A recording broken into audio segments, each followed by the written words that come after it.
Welcome to the RANT. It's the nearly the end of June. Glenn Pollitt off the back of a Rosehill card there, where you saw it pretty well. And Gord, the blue, you steamed home with the blue there on Saturday. Races 5 and 9 did you proud.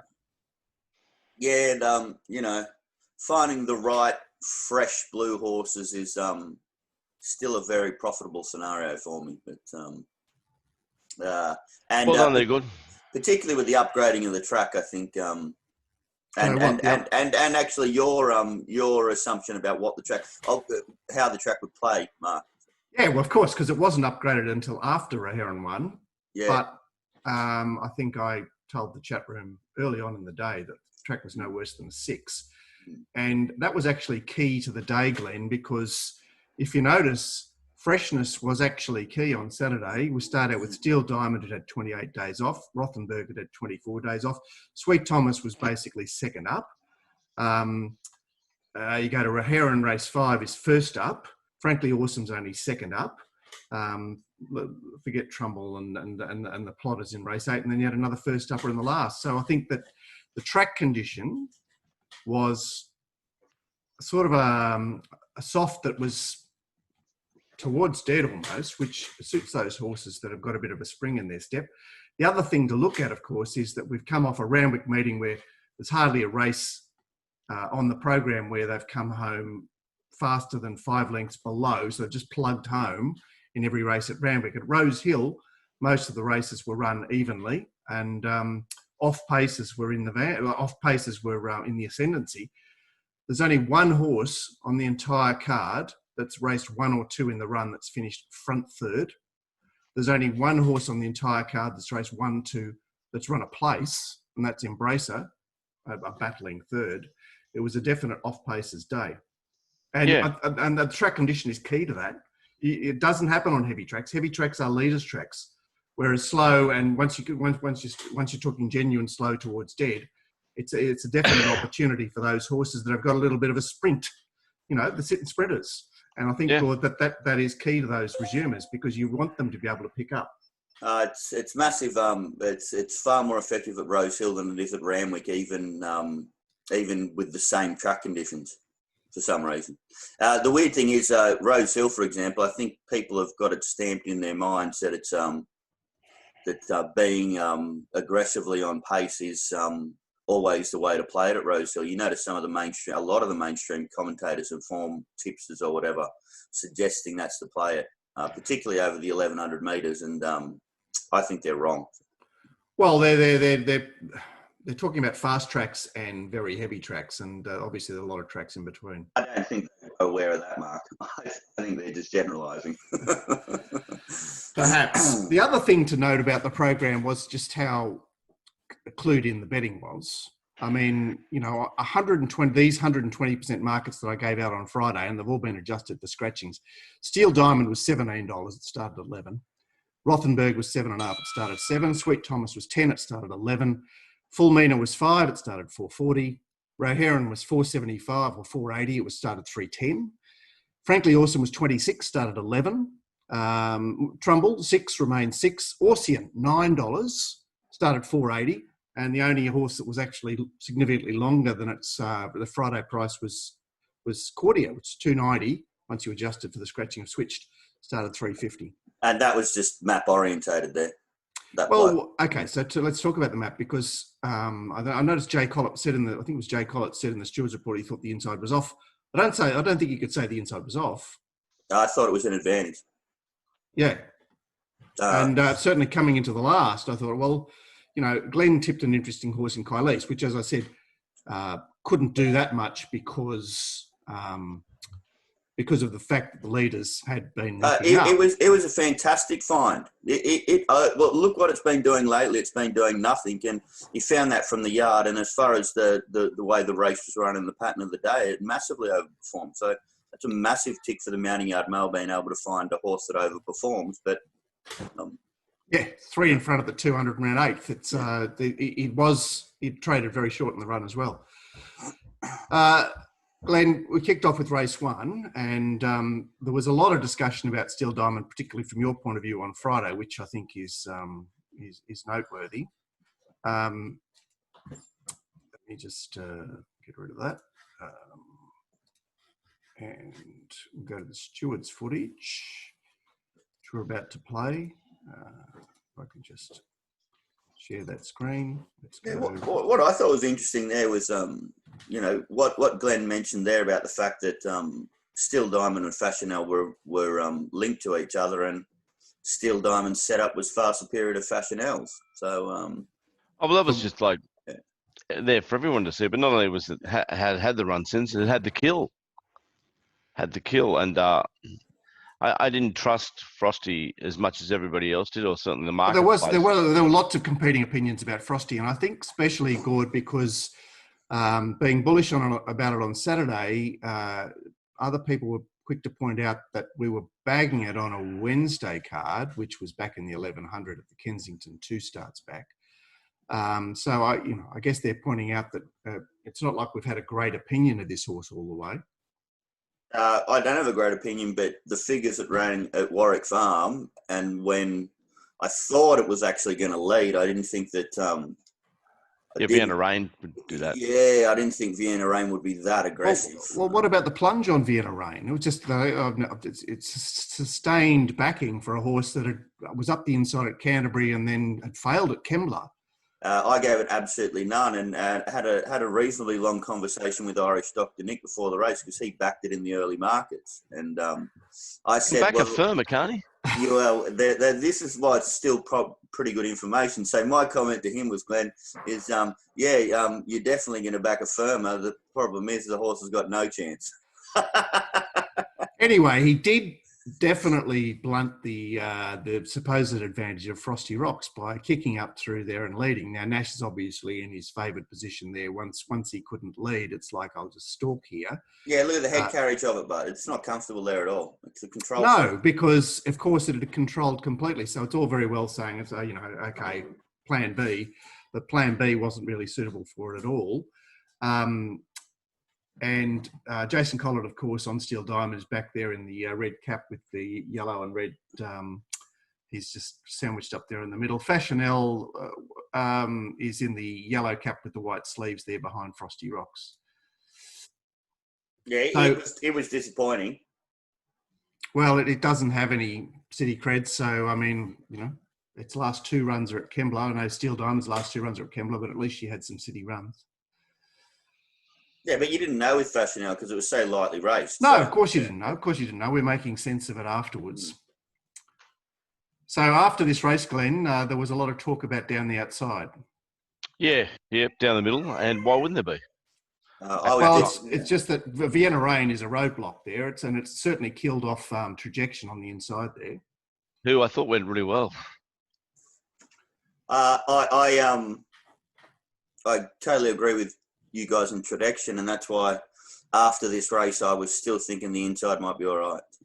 Yeah, and I think that sort of bore some fruit in race 2, because we got to race 2 and suddenly the winner just fenced up all the way. Seemed a strong win this, Glenn, because Academy had an absolute cold sit on her, Steel Diamond. Yep. I mean, it seems a horse that there's a peak of her powers, obviously preferring softer tracks. Yep, and chance to win again on a Saturday in a couple of weeks, I suppose, off this type of run, this platform. I suppose. I wouldn't see why Academy couldn't win next start as well. I agree. All right, so I suppose they're both in the finish, aren't they? Anything else to say about race 1 before we get rid of it? No. All right, move on to race 2. It's a highway which had 50 million runners, and the horse that I was tipping, Sabago, ended up 4 wide at the back of the field, running last. And we were all tipping it. Come on, don't just put it on yourself there, Mark. Don't take all the blame, Mark. Yeah. Oh dear, it was a gala highway, wasn't it? Obviously the size of the field. So Rothenberg, the ultimate winner, is there in gate 1 with the yellowy orangey cap, whitish sleeves.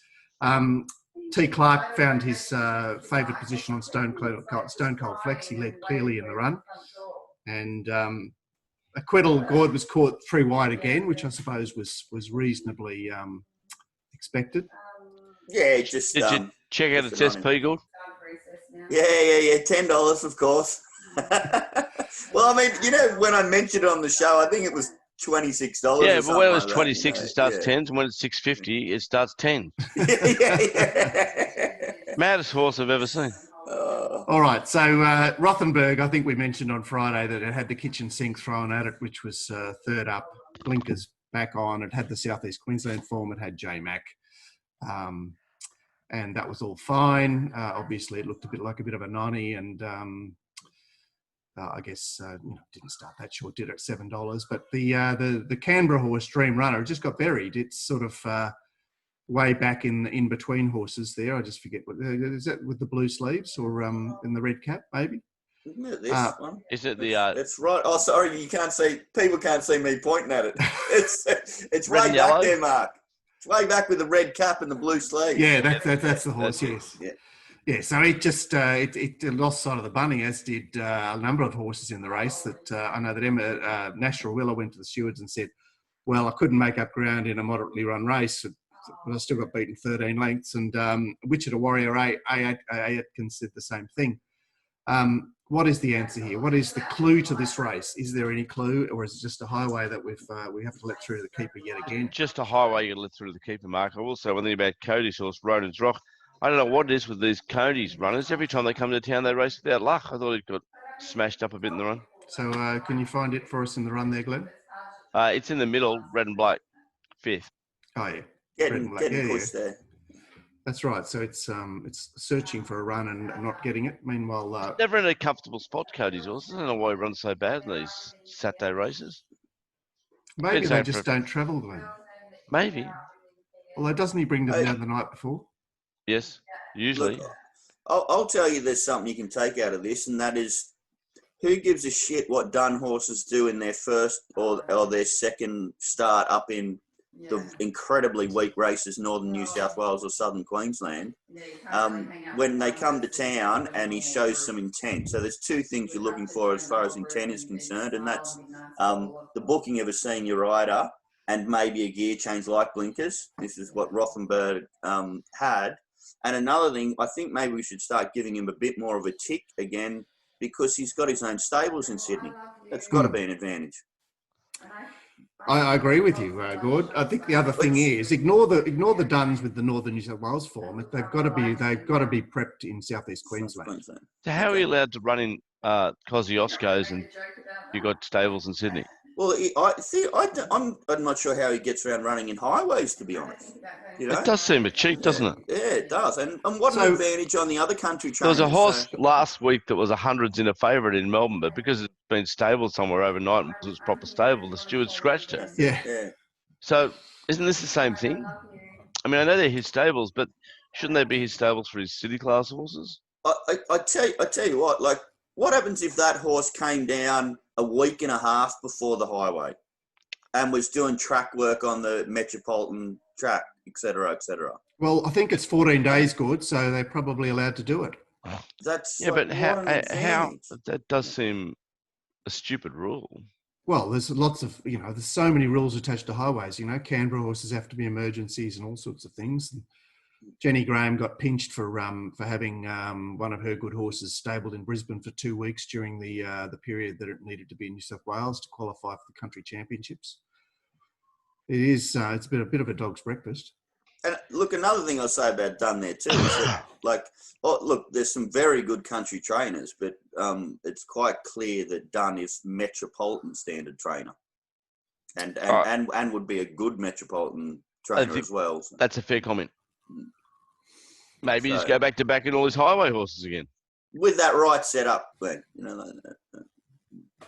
Yeah, well, I think we've pretty much pinned the tail on the donkey, isn't it? It's I fucking hate highways now. We do hate highways. Do you hate 3,200 races more, Glenn? Well, I do when Matthew Smith keeps producing horses coming off last and win the next start, and I'm not on them. I don't know what I'm. Did one at Hawkesbury that day, remember? About a month ago. Yes. So I'm not going to play the whole race because obviously... Oh, Christ, no, please. Hey, fucking 400 on. But look, this is the highlight of this race is the fact that we've all pretty much said Ablaze is, millions. You know, it was favourite the whole time. So Taikamochi, not Taikamochi, Terwilliger, who found his mojo in the heavy at Randwick, wasn't so much suited on the drier surface at Rosehill. The favourite is in the spotted cap there, running 1 out, 1 back for J Mac, and wasn't it delightful to see it under the bat at the 800? Yeah. Karen, meanwhile, is back in the white with the black colours. Number 1 there, you see it running third last on the outside of... it's on the outside of Gayatri, which had the same form line and met at 25,000 kilos better, but pulled up with cardiac arrhythmia, Glenn. Right. So we're... what were you doing in run here, Glenn? Were you playing at all? Or? A little bit, yeah. At that point there, I was backing the favourite in the run big, but thinking it was re-edit. Aha. Oh. Right, okay. Then I realised it was. Then I realised when it was going. So which horse are you talking about there? It must be before here. Yeah, it was before there. So the favourite one was 1 out, 1 out. I thought it was re-edit. I don't know what I was thinking. And then I was back and I'm going, because then number 6, is that re-edit? Yeah, re-edit's that's Latin. Re-edit's the one. Yeah, it's travelling beautifully. Yeah, I'm not. Sorry, re-edit was on the inside of Sweet Thomas there. Yeah. Yeah. And so I made a mistake. One of the few times I made a mistake bad in the run. And there's like 1,200 to go. Oh, look what I've fucking done here. What an idiot. And then I went to re-edit to lay and I was laying it shorter because it was travelling so well. It was pretty funny, actually. Well, the funny thing is that Flindell would normally mix those colours up as well, and he didn't. I don't know how I did it. But then this morning I did. God, I can't believe that's the first time I've ever asked that question live on the show. I know, isn't that weird?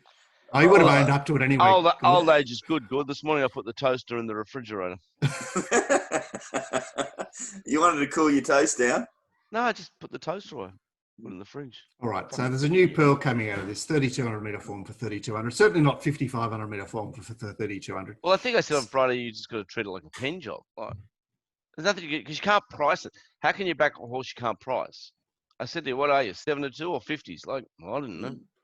Yeah, well, it was okay. So it was the first key runner on the program, and we'll get to the others later. But there were a number of early market horses that we were particularly savage on and got right.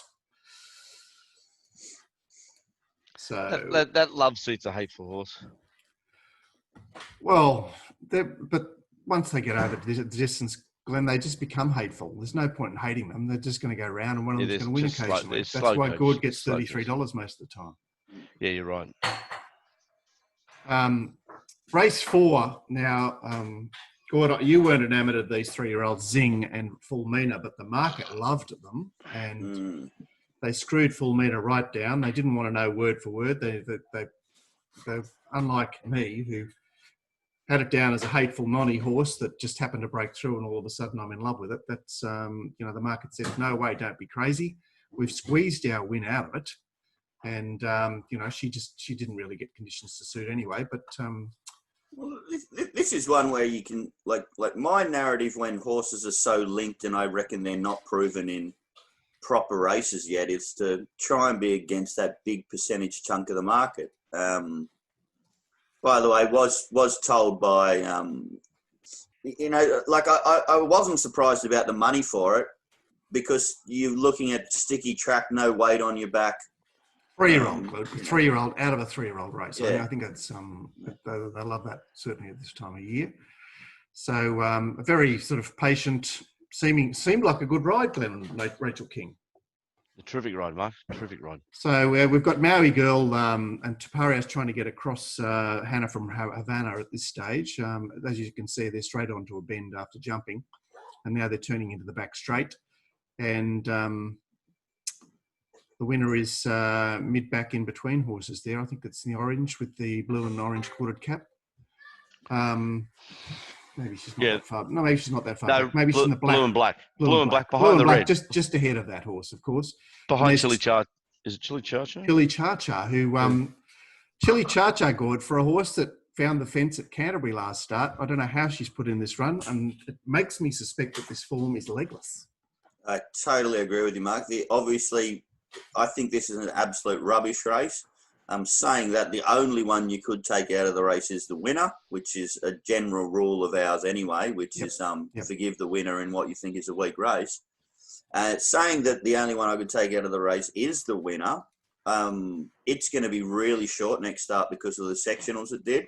Yeah, and particularly because it hurled itself at the line, didn't it? It really did. And strung through the line. So I'd suggest it's going to be unders next start, and I'll look to lay it, even though it's the only horse out of the race that I could take. So that's. I know there was a lot of talk about Keren's ride on Zing. There she is moving up 3 wide, but they've gone 12 lengths below. So that's probably enabled it and Guys, who was in the 3 wide line on its back, to really perform here. So My Lunker's a nice piece of work, isn't it? Sitting there 4th defence beat, running last beat in 15 lengths. Yes, it is. But maybe that is.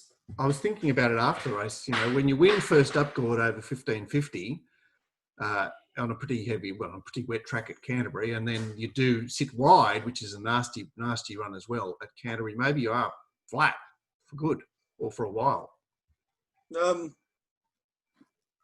Yet again, a few of these Waller horses where they, how we say Waller numbers, Glenn's been mentioning it a fair bit recently.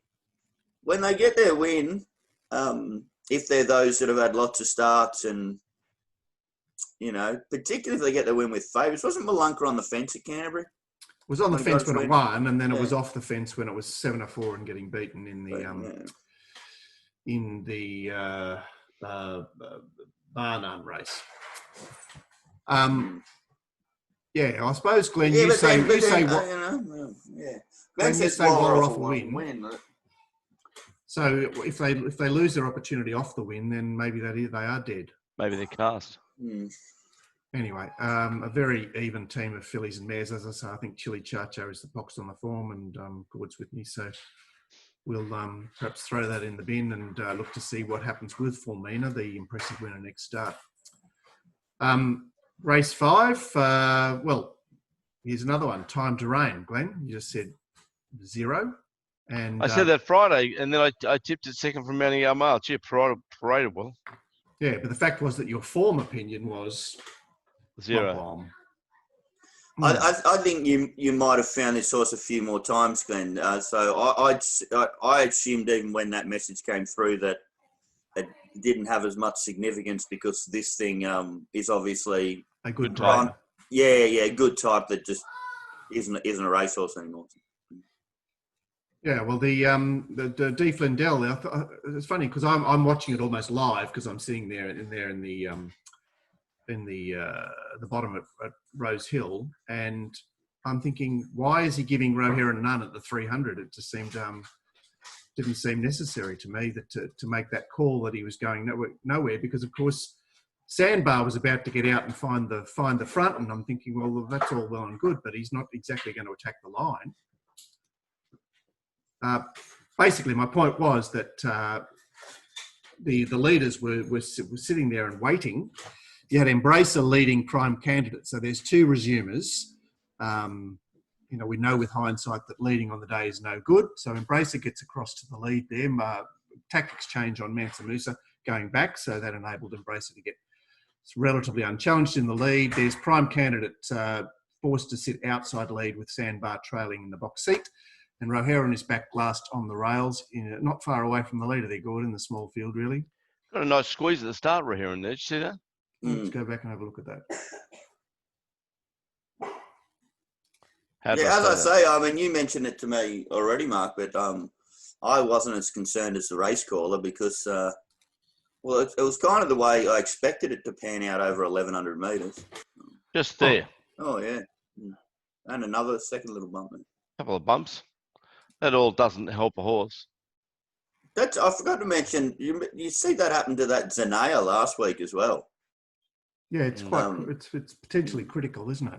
But I mean, especially if a horse is supposed to go forward, I think. Okay, but yeah. Okay, so Sandbar is not getting a run there for a long time, which is probably good for Sandbar because. I know I'm disagreeing with that. When I was looking at the side-on footage, I'm not sure whether it had the go to actually take the gap. To be honest, I think it panned out. I don't think Sandbar could go an inch faster. Yeah. Well, I mean, look, I tipped him on Saturday. I tipped him for a good reason, and that was the reason he did run well. But I mean, he's not a. Well, you have a look for most of that head-on, Mark. He's getting whipped when he's behind the leader, so he's hardly having to neck it because he's not getting a run. All right, so Ray Heron's now 4 from 4, fresh up. What do we do with him next start? Don't know. And take that on board, I suppose. Mm. Given how poorly the rest of Bjorn's horses went on the day, and he's had an absolute strip out, hasn't he? Prime Candidate seems a worthy return there. He came back in great order. He looked really, really well, and I expect he'll improve and get race fit. And up in distance too next start. I'm going to back it next start. Well, it's OSL, wasn't it? Yeah, it was outside lead. There it is, number 8 in outside lead. OSL first up, and if you have a look at past the post, it starts sort of like nice through the line late. Just didn't have that dash after a tough run. Very interested in it. You Make Me Smile was heavily backed. Didn't get anywhere into a position where it's normally best favoured. It's back there in the quartered cap, yellow and orange. Not getting a lot of room, although he seems to be riding it out enough. I think it's a control freak too, man. Yeah, so I mean that's a reasonable. It's good, it's good that they wanted to back it first up, I think, because it suggests that it is going well, and in the right race, it could be potent. I'm giving it none. Didn't have tie-back surgery. Yeah. Yep. Yeah. So you have tie-back surgery, you run like that. Yeah, you're never to be back again. But I should just say lean towards the surgery didn't work. Okay. Watch this space, hey. Now the McKell Cup, where my horse Attention Run had the same form line as Frankly Awesome. I mentioned that on Friday. She was $26 on Friday. She started $11 and killed them, Glenn. No, but you actually also mentioned, Mark, that there was a lot of merit to Frankly Awesome being in the wrong part of the track, which you thought was the only question mark for you getting more confident about Attention Run. Yeah, indeed. Good to see Chris Lee's sticking it to Waller a little bit on these staying Saturday races. Yeah, it's good. Very good, yeah. So just bring that up. There. Do you want to read out that email from Dave Potter about the 5th horse here, Mark? Actually, that's a very good idea, Glenn. Thank you, Just Mark. bear with me there. I had a look at this for you, Dave, and when you watch it from what we're going to see, Tommy did look like he definitely stopped riding, and that's why it ran 5th, not 4th. Completely wholeheartedly agree with you. I went to the stewards footage, which is what we'll see, and Karsov does come across him, and maybe, it's at the end of the race, maybe the reason Berry's got the pass there is because he did cut across him and made Berry stop riding the horse out. Because that'll be interesting to watch. But Dave says, hi, fellas. I was just watching the replays of yesterday's races. Now, let me say from the start, I didn't back Heron Galway, and I don't bet on exotics. I'm not talking from my kick. Heron Galway ran 5th behind Frankly Awesome. I reckon Tommy Berry stopped riding it and sat up on it in the last 30-odd metres, and it got nailed on the line by the Lord Mayor. If I'd had the first 4 relying on to finish 4th, I would have been filthy. Did anyone else notice it? I hadn't noticed it. I appreciate the email. I thought when I went to check it out, I went, oh, wow, look at that. And but the stewards footage tells a little bit of a different story. The interesting thing about it, Mark, is that it's mentioned in the stewards report that Herringor wasn't able to be ridden out because Karsov crossed him, but there's nothing in the stewards report about Karsov crossing Herringor and the rider being reprimanded or anything. Okay. Well, they do have a lot on their plate, but still, they need more. So, well, it wasn't actually a surprise. Obviously, Sully was announced to be going forward, and Sully ended up leading Woogok God, which was probably, no leaders went well on the day anyway. Well, we've established by this time of the day that that's not the place to be. Yeah, so it's an off-paces day, and the betting is looking for off-paces. So we've got, as I say, Sully leading Woogok there. And Big Duke was ridden up very handy. There it is, 4th on the fence. And one out, one back is, I think it's, I don't know, Karsov is running 5th in the run. So that's Heron Galway running one out, one back, isn't it, Glenn? Yep. Yeah. And Frankly Awesome is back midfield on the rails. A. Adkins seemed to lose the plot a little bit on his horse, number 12. That's number 12, racing just astern of Frankly Awesome there in the black cap. He seemed to get shuffled back on the turn, but then just plugged away in the straight. Gord, is this a winner you could have found? Because Frankly Awesome, I know you've had a bit of an opinion of it. I had an opinion of it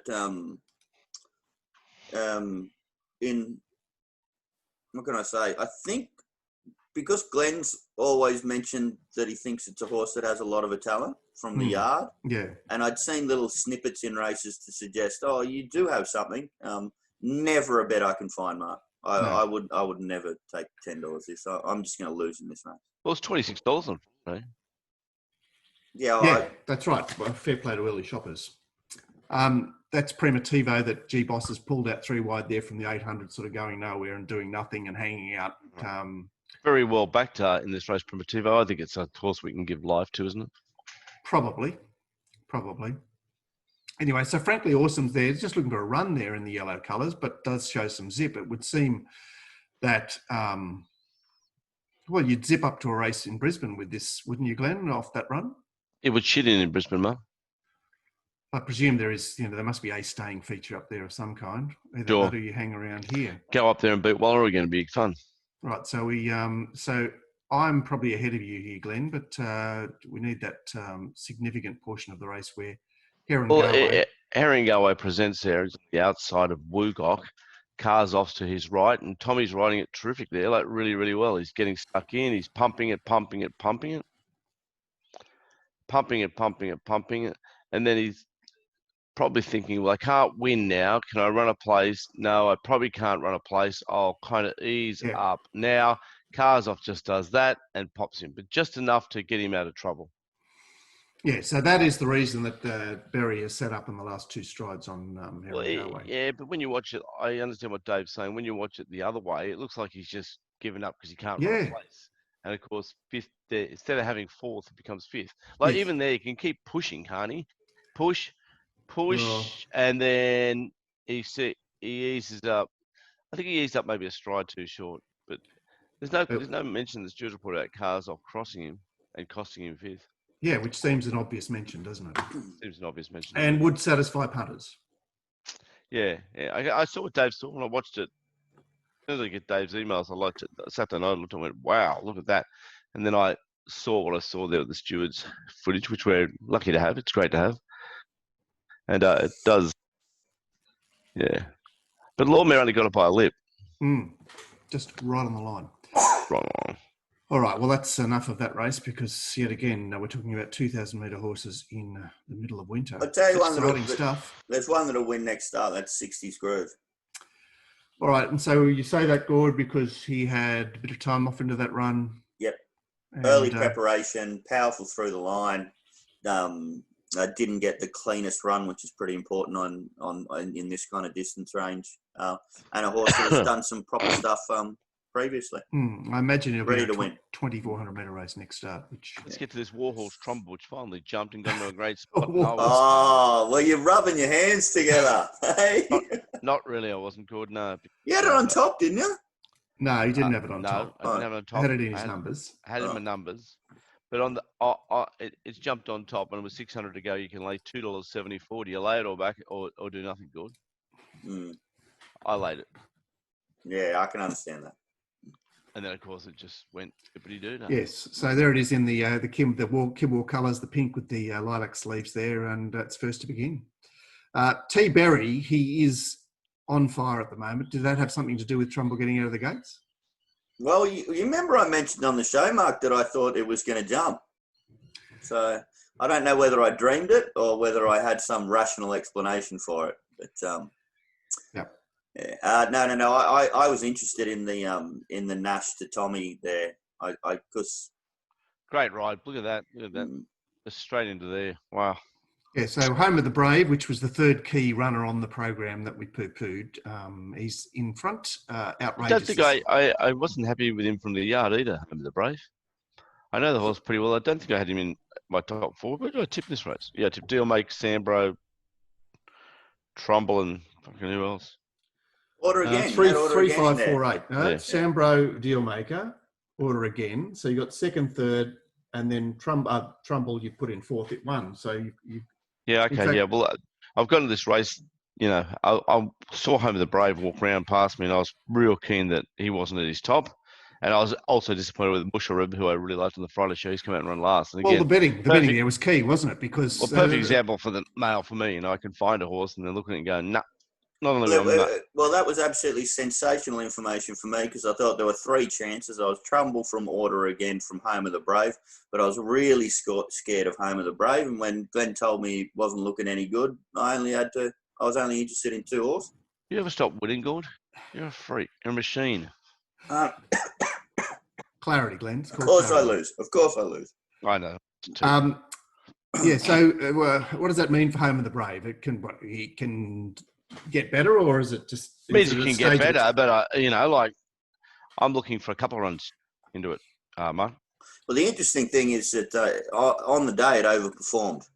I agree with that. It did actually. You're right. So, but then now you're getting sort of ladies preparation blue colours. So, yeah. But also, Trumbull's had how many runs back now? This race has probably got no form as well. Might have no form, but I've never seen a horse have that many runs and like still parade so great. Keeping the condition on the horse. Geez, when horses keep their condition on, they can race. Okay, so in the run there's Home of the Brave leading outrageous. Tory Joy is 1 out, 1 back, and Trumbull's obviously third on the inside after he's just tracking them. Dealmaker was very popular in this race, Glenn, despite coming back from 1600 and still ran very well. Yeah, I think coming back in distance has made him just flatten out with that sprint in the straight, but I think he's just run up to his form. I think about Dealmaker, he runs up to his form. There was starting to be some money for horses that mapped on the fence. Yeah, I know. So, I was noting that. Dealmaker was out of barrier 1, so there would have been a little bit of a turn there too. Yeah, well, he's got off the fence there, but it enabled him to occupy a position. Yeah, it means you get a soft run, save a little bit of ground, and then it wasn't a problem extricating. Well, he did need to be ridden, didn't he? Because I mean, he was coming back in distance. So and there's Trumbull getting up the hard fence. No worries there.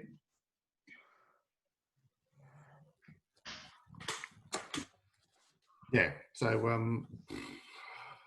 Well, I think maybe I've missed my chance there with Order again, but it could do something next start as well. I thought it was nice through the line. Well, there'll be a 1,500 metre race in 2 weeks' time. I'm sure it'll be in that. Yeah. The penultimate, well, this is the sickest race of the day. As I mentioned, Orsian was $9 adjusted on Friday and started 480, and they just never stopped backing it, did they, Glenn? Yeah, they never stopped backing it. It was like almost like the race was over before it jumped. I was the one urging us to put it in the quaddie, of course. But I couldn't imagine that that was a backable price, certainly the SP. Starting price 460. Barrier 1. Barrier 1. That did have something to do with it. You're right, Gord. Best run in that race was actually the bush horse that's flying there, Monagle. Yeah, well, she was coming off a win at the course. There was no reason. Distance mare off a win at like Terry Griffin's theory there. Yeah. Was it course and distance as well? I think it was. No, I think she was up a shade in distance. She was up. She might have been up from 1,300 to 1,500 there. All right, so as we roll, Spencer. Well, he was despised. He could have more than $8. Him late in proceedings, and Night of Power was always pretty easy as well, Gord. Yeah, I understand people taking that narrative. I thought there was a big question mark there. I ended up getting involved a little bit more than I wanted to because of the blow, because I thought from barrier 3 could get the right run and maybe the rest of them were missed. So I ended up doing more money than I should on the race. So Night of Power, is it in the orange there, Gord, with the dark sleeves? So if you actually go back, J-Max stuffs up. He could have got fence in front of Orsian. Yeah, so Orsian in the blinkers there, the pale yellow cap and the light blue colours. Yeah. But I mean, he did that on Wednesday too, on that filly in the 2-year-old race. He let Nash get up underneath him and find the fence. So, I still think at this stage some of the jockeys aren't reading the track right. Well, as I said in the stewards report, Jay Collett was saying the inside was off, and I mean, I don't know whether they discuss lanes in the jockeys' room or not. That they don't seem to on Wednesdays, but you would imagine there'd have to be some talk about. Well, is there a jockeys' room at the moment, Mark? Right, you mean to say that they're in cubicles? Yeah, I think they're all a bit apart from each other, still, aren't they? Okay, no phones, so I guess that's probably may have something to do with it. Anyway, no phones they can find. Oh my God, I'll be in trouble again for cracking a joke. Okay, so it's Know-It-All Jack is leading Spencer. Hit the Target, who definitely does want a very dry track, is as restrained into 1 out 1 back there. Orsien is inside it on the fence, and there's Night of Power behind it. J Mac felt that Night of Power ran out of puff gourd. Is that a legitimate excuse? I've had enough of the horse now. I mean, you if you're making judgment calls twice on one good trial when you haven't done anything in your life, you give them a couple of cracks and then you let it go. I would be particularly interested in a gear change. The horse races with its mouth open. So I think he may have suggested a tongue tie as well. Yeah. But I mean, you would want it to actually see it do something. I mean, this is a this is one of the poorest races on the day. Well, the cartoonist is run fifth. And yet again, Mark, a horse that's not everybody's going nuts off one trial, and you've got a Saturday Metropolitan anchor of being favourite and $3.70. It's never going to get to the price range where I can just get the price I need off one good trial. I've got to say, every horse's life in that race, guys, even the winner. Well, okay. So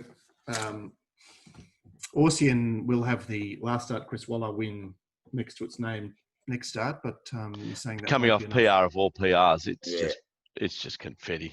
Yeah, fair enough. Okay, and then finally the nightcap where Cordia has resumed off a year's spell. How did it look, Glenn? I know you featured it in a mounting yard, but just give us a rundown on how it actually paraded. It looked in perfect order as far as fitness. It looked like a prototype wet tracker. It looked strong and it's got a certain amount of length about it, which I really like too. It's great. Best looking horse in the card. Okay, so Kylese in the Joe Pride colours, or the Jamie Walter colours there on the inside, jumps best and assumes the lead, which was a bit of a surprise. Echo Jet was supposed to be ridden to lead. It ends up sitting outside lead, which once again was pretty hopeless on the day. By the way, I thought it was funny when Glenn said, "Am I the only one that likes Accelerado?" Obviously not, mate. Obviously, plenty of people liked it. So Accelerado is back there in the red sleeves with the red cap and the white and green. That's wasn't it? It was the most heavily backed horse in the race. Yeah, it probably was. You're probably right. And Free Hearted seems to have improved sharply here. It's back there in the red cap with the Bjorn colours. Pale blue, dark blue, and a bit of yellow there. It's a nice horse, Free Hearted. She has a good style of animal. But the suggestion is that, rails was possibly some advantage, and Gord, you've certainly made that case, and there she is back last on the rails there. I don't get Ghostly running a clear second in this race. To me, that's a bit of a mock, a bit of a pox. Slow on the race. Pox is the word. Yeah, that's the negative you can take out of. But I'd suggest. So that Ghostly is in the yellow cap, isn't it, Nash? Running that's it. There. It's purple and yellow. Than normal. But by the way, when the horse that beats you has to come from 5 lengths off you and beats you by 1.3. One horse to follow the race, guys. Winner only. Yeah, it is winner only. Clearly, to the fact that he's returned with a spring in his step there, Ghostly gives the pox on the others. There is a number in this race which wasn't given every chance, but it doesn't really matter. Marlia Magic, you'd expect it to be in the first half dozen. It needs to get back to Taree on a Thursday to win a race. I keep saying it every week, but it keeps taking a big chunk of the market and running. You have a look at Jay Collett in the early stages here on Malia Magic. He's just like casual as. Oh, well, there he is in the red cap with the white and black sleeves. Last race of the day, Mark. You had 6 or 7 rides. You're cold. You're miserable. You're back there, just punching them along. Can't wait to get in the shower and get home to the missus. That's all that is. I know, but it's a horse that's established itself as an on-pacer. These blokes are not sportsmen. I mean, I GM up, I call them cab drivers, but they just punch them along. Racing is not a sport, it's a business. And they're not sportsmen. They're not like... You're assuming the negative, but maybe Jake Collette's the only one that worked out how the track was playing. Yeah, so what, he'd rather than be caught wide on the speed? And then he tagged. No, he wants to be last fence, but that Baker horse takes the spot he wanted and then try and rails through. You know, he's obsessed with it. I'd suggest that's what he was thinking. It could have been. It could have been, yeah. Could have been for sure, Gordon. There's nothing wrong with that. He's got that roadblock in front of him there, the white colours. So. Yeah. All right, so what do we take out of this meeting? Not much by the sounds of it. Gord, you've got a couple of horses. Definitely the last. Yeah, I can't see why Cordia doesn't win again. Anyway, you know me, I'm not much of making too much of a decision in reviews. Yeah, a lot of these horses are 500 drinks away, Gordon. What are they racing tomorrow? All right, I'd suggest that horses that race 1-2 on that program could be looked at if they get a more sympathetic set up next start. And Gord, you've mentioned that you thought the inside was a bit of an advantage, so maybe horses that were a bit wider on the track. And if they were working round the home turn, you should really forgive them. Well, certainly G Boss did work his horse Primitivo around the home turn there, but Glenn, you've already given it life. The other horse I want to mention on the card, Primitivo. I'm surprised that's a really good mention there, Mark. That's the bet next start. Yeah. Why? Because I gave it life. Well, that'll help. Oh, not Primitivo. What's the other one that's got the similar colours? It's that OSL.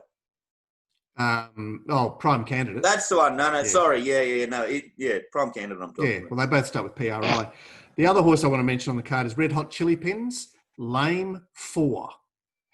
That's barely unable to stand. Wow. So, That's how I'm feeling this morning, boys. Lame 2. You got the flu. You sound a bit phlegmy. You got the flu. Yeah, I'm not the best. I haven't been sleeping well too. But anyway. All right, so we'll give part 1 the heave-ho, and we'll get on to part 2, your favourite time, Glenn, in just... Yeah, great.